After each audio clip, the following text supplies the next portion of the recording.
NASCAR is coming to Daytona. It's our home track. I'm 2 exits away from it right now. We are excited to see NASCAR stock cars on the Rolex 24 road course. We wanted to know a little bit more about what might happen during a race that we've never seen before. We've seen sports cars, we've seen Formula cars, we've seen Champ cars and Lemons cars. We've never seen NASCARs on the road course. So we hopped into iRacing to build a little comparison. We put a NASCAR stock car over on the left, we put a GT3 AMG Mercedes over on the right, and we're gonna make a few generalizations about what you might see in different areas of the track as these big, heavy, powerful NASCAR stock cars negotiate the Rolex 24 course at Daytona in just a couple weeks. So on the left, we can see the NASCAR stock car. On the right, we can see the GT3 Mercedes-AMG at the Daytona Rolex 24-hour course. So don't pay too much attention to lap times here because I've time shuffled these a little bit because I wanted to sync things up where both these cars were going through the same corner at the same time. So we could take a look at things like entry and exit speeds, mid-corner speeds, and how fast they get through certain segments. Also, I'm kind of terrible in the NASCAR stock car because it is so difficult to drive, which brings up an interesting point. That NASCAR stock car is really, really hard to drive, especially on a very fast track like Daytona. It is kind of designed to do one thing, and that is maintain a very high speed for a very long time. So these drivers are going to have some work cut out for them. They do not have a lot of aerodynamic aids. They do not have electronic traction aids. They do not have the world's most precise steering, and they certainly do not have the world's best brakes, as we can see as we start to crawl through here. So right now, I'm gonna, if you look, we're crossing start finish in both these cars. Now in the lower left-hand corner of each of those screens, you can see a steering wheel and then 3 little bars. The bar on the far right that is fully green right now, that is full throttle. Immediately to its left, that is the brake indicator. That will glow red as you apply the brake. So as we cross start finish here in both cars, we'll scroll forward just a bit and we can see we're already braking just a little bit past start finish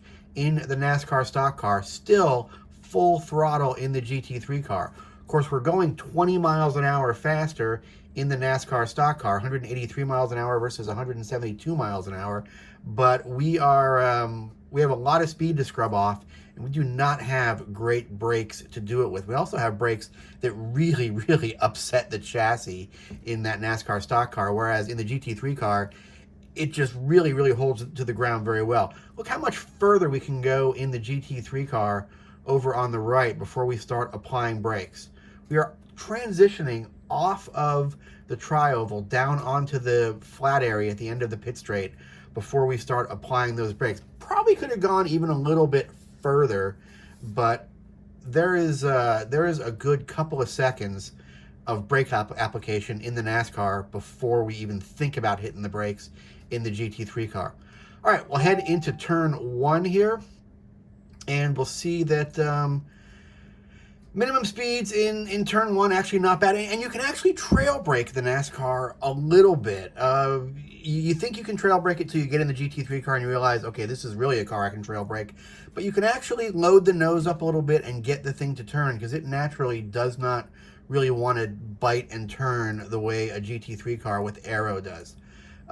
Look at our apex speeds here, 55 miles an hour, actually a little slow in the GT3 car going through turn 1, so not may have over braked a little bit for turn 1, and we'll see at the same spot we are 59 miles an hour in the NASCAR. So you can actually, in the non-aero affected corners, in the slower corners, you can actually hold a reasonable speed of lateral acceleration once you get the car fully loaded.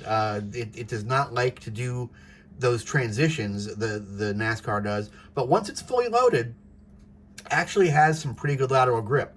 But watch the difference now. So we're accelerating out of turn 1. You can see the Ferris wheel in the distance. We're accelerating down towards the little wiggles at pit out. Look at all the motion in the steering wheel of the NASCAR, just trying to keep the rear end under us. A lot of little adjustments.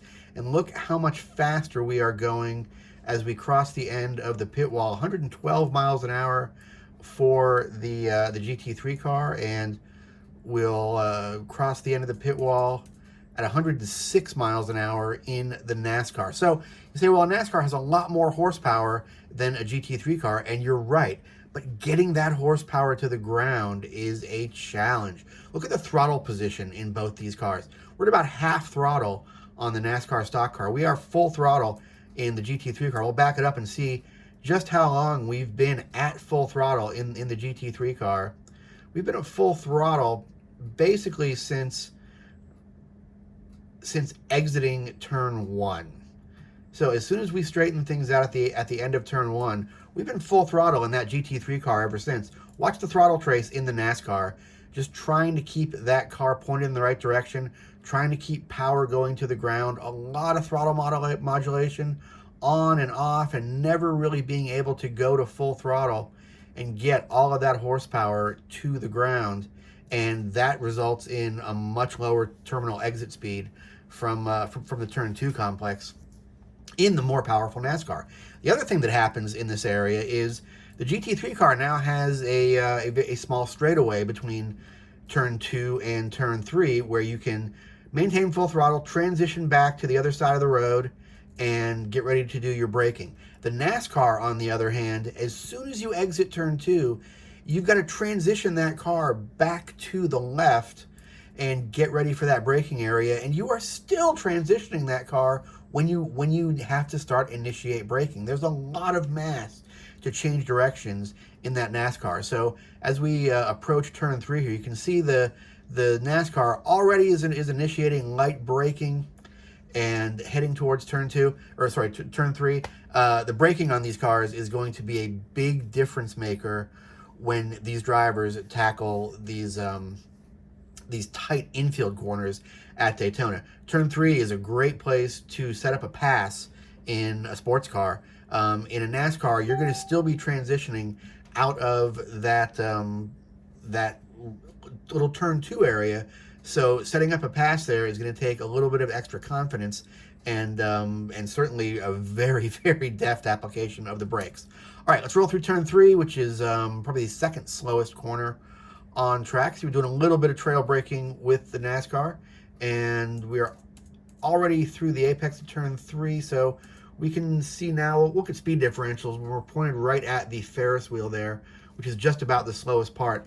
In the GT3 car, 52 miles an hour, and we'll roll forward here a little bit, and we'll see pointed at the Ferris wheel in the NASCAR, 49 miles an hour. So not holding on to that slightly off camber pavement in turn 3 with the NASCAR the way the GT3 car does. But also, again, look at the throttle. That is the big thing in the infield. From the moment we pass the apex of turn 3, from the moment on this right-hand screen, when you can see that Ferris wheel, watch that throttle trace. It goes progressively right to the floor, a little bit of a lift there, but we are on the floor with the throttle well before the end of the corner. Let's back it up a little bit here and watch what the NASCAR does. And we see the Ferris wheel coming into frame. We're still trail braking, trying to get the thing turned, and watch the throttle. Oh, we're trying to lead into the throttle. Oh, it's not working. We're going to back off a little bit. Oh, big back off as the rear end breaks loose, and finally we are rolling into the throttle, finally at full throttle, all the way at the exit of that little service road there. That is how difficult it is to get the power down on these cars.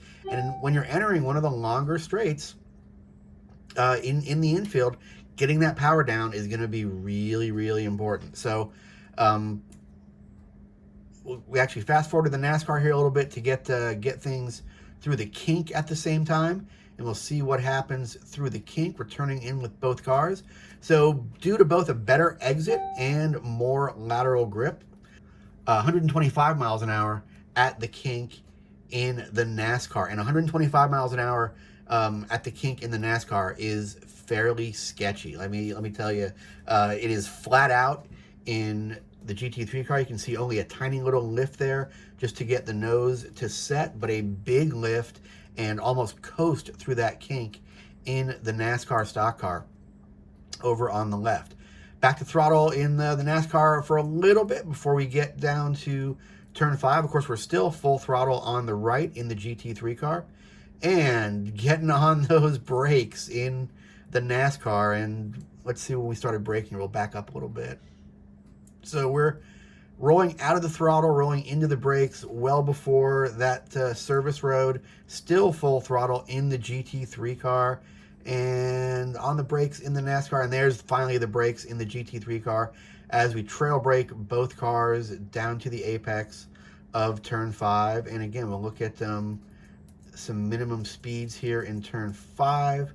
We'll line ourselves up with that white patch on the wall. We can see 56 miles an hour in the GT3 car, and we can see 49 miles an hour in the NASCAR. Very tight corner, very difficult corner to get things turned into, that west horseshoe of turn 5.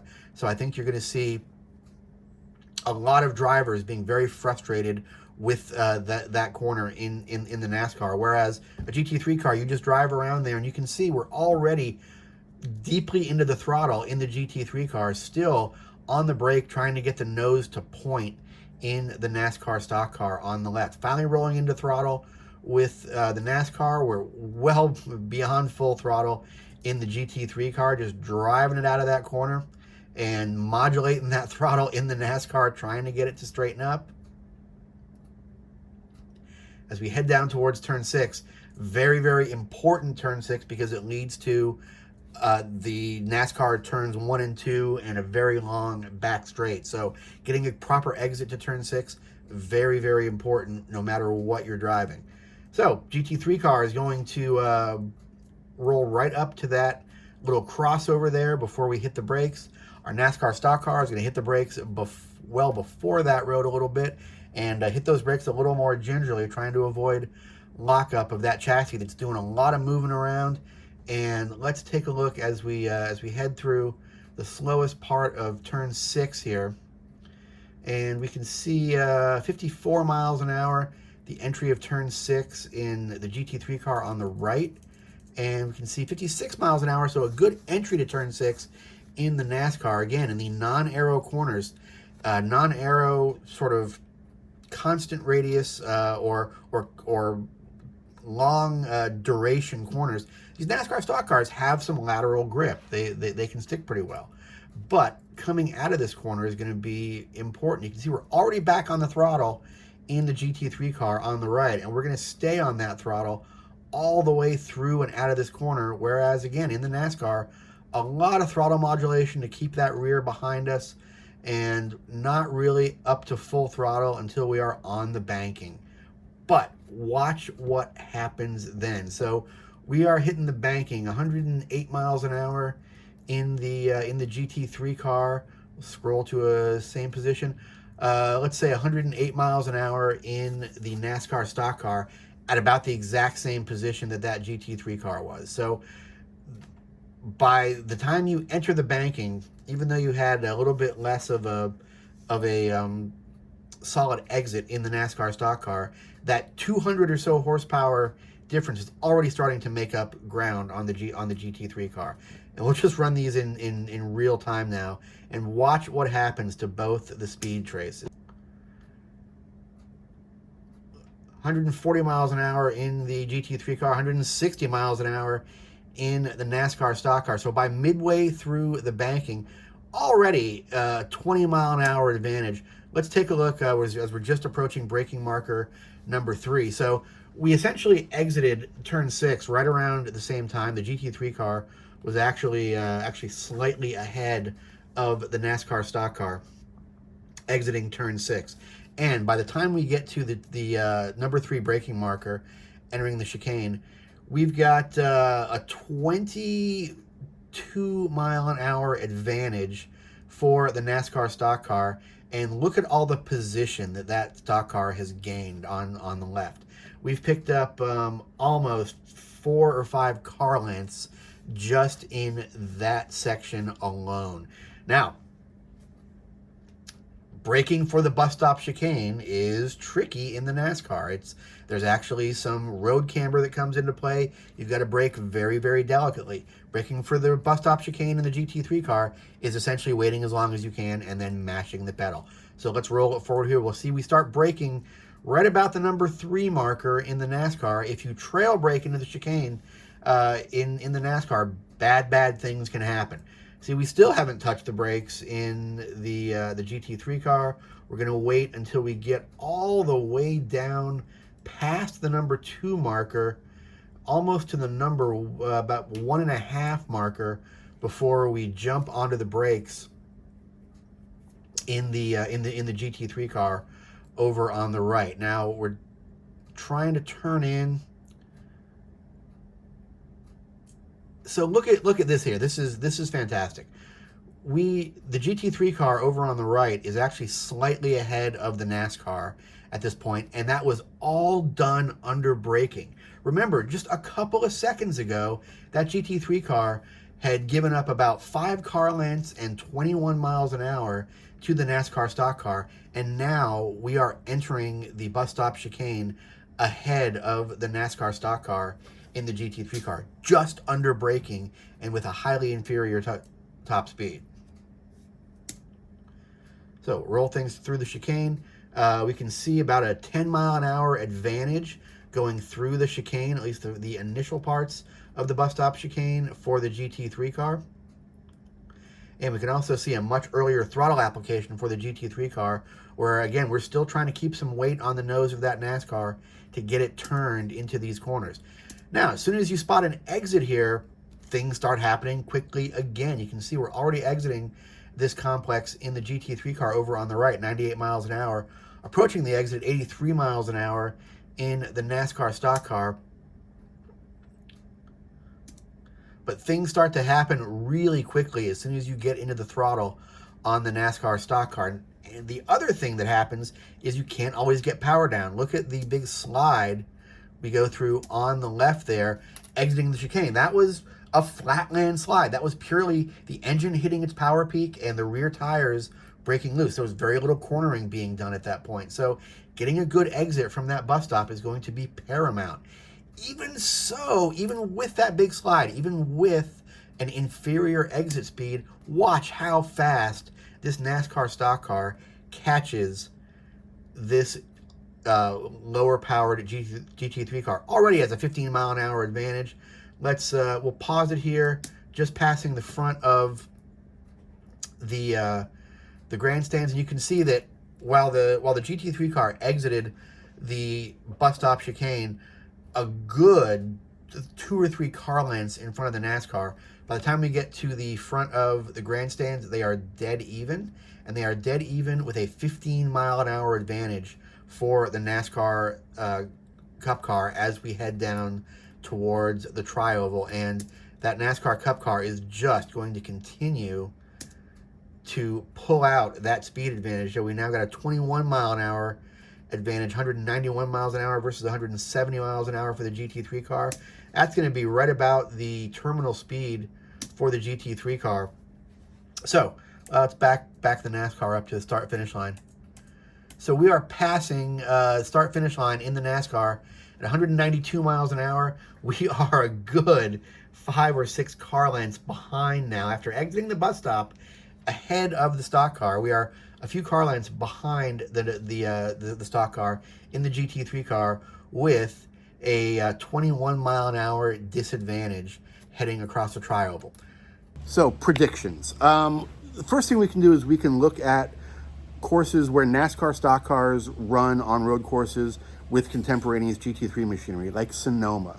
Fast NASCAR time at Sonoma is like a 1:34.7, and that is actually a couple seconds faster than GT3 machinery there. In fact, the NASCAR qualifying record at Sonoma is actually a little bit faster than the SCCA GT1 record at Sonoma right now. It's like half a second faster. SCCA GT1 machinery is no joke. It is purpose-built, high horsepower road racing machinery, probably using a very similar motor to what is in those NASCAR stock cars, 750, 800 horsepower. So yeah, you might see a little bit different level driver in the NASCAR stock cars, but you are seeing a car that is extremely capable on a road course when you're looking at these NASCAR stock cars. What they do not have, though, even though they have 750 to 800 horsepower versus 550-ish for a GT3 car, maybe less, maybe more, based on balance of performance. What they do not have that these GT3 cars have is brakes. These GT3 cars have just massive and easy to use and long-lasting brakes. They got brakes for days. Whereas your stock car, your NASCAR Cup car, is just 8 up with motor. These GT3 cars, are 8 up with brakes. And we actually saw a couple of spots in our comparison where this GT3 car used those brakes to essentially even things up with the stock car. But there is a lot of full throttle running at Daytona. You saw how much ground that stock car gained from the exit of turn 6 to the bus stop. Even though it gave all of it back in the bus stop, it gained it right back again from the exit of the bus stop to start finish. So predictions, I'm going to say that the lap times are going to be very, very close between the top GT3 cars and the top NASCAR Cup cars. I would not even be surprised to see the Cup cars pulling away from the GT3 cars a little bit time-wise at Daytona, especially if all 4 races stay dry by the end of the weekend, when drivers and setups get used to things. If conditions stay good, that last race of the weekend, you're going to see some times that would probably put any of those NASCAR Cup cars right at the front of the Rolex 24 GT3 grid, or GTD grid, as it were. The other thing I think you're going to see, though, because as we saw, it's so difficult to put horsepower down in those stock cars, the difference in exit speed of 2 cars, one that's getting some wheel spin and one that the driver managed to get all that power to the ground, is going to be huge, especially places like turn 6 and coming out of the bus stop chicane. If one driver can manage to get a better exit from those, that's going to pay huge dividends by the time they get around to the terminal speed produced by those exits. So a 1 or 2 mile an hour difference at the exit of an 80 mile an hour corner could make a huge difference, a 5 or 6 mile an hour difference at the end of a 190 mile an hour straightaway. So I think that's going to be a key to the race. I think turn 6 and the exit of the bus stop are going to really be the keys to this race. A good exit from the bus stop, you might be able to pass 2 or 3 cars in front of you, especially if you're right at the end of a segment or right at the end of a lap. So it's going to be some really, really cool strategy. Going to be some really, really fun watching these very low tech, very difficult to drive NASCAR stock cars on the road course at Daytona, coming up the second weekend in August for 4 races. The other wild card is rain. If it rains, they're going to have to throw rain tires on those cars, and they're going to run in the rain. I don't know what their threshold is for when they shut things off with the rain, but I've driven Daytona in the rain.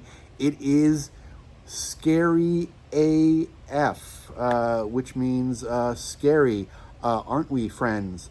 It is really, really sketchy. A lot of places puddle up. There's a lot of off-camber corners in the infield. There's a lot of very slippery spots in the infield. 3,600-pound NASCAR on a wet Daytona, that's going to be a sight to behold, especially on the oval. So yeah, it's going to be cool. I will definitely be watching, and I hope you do too.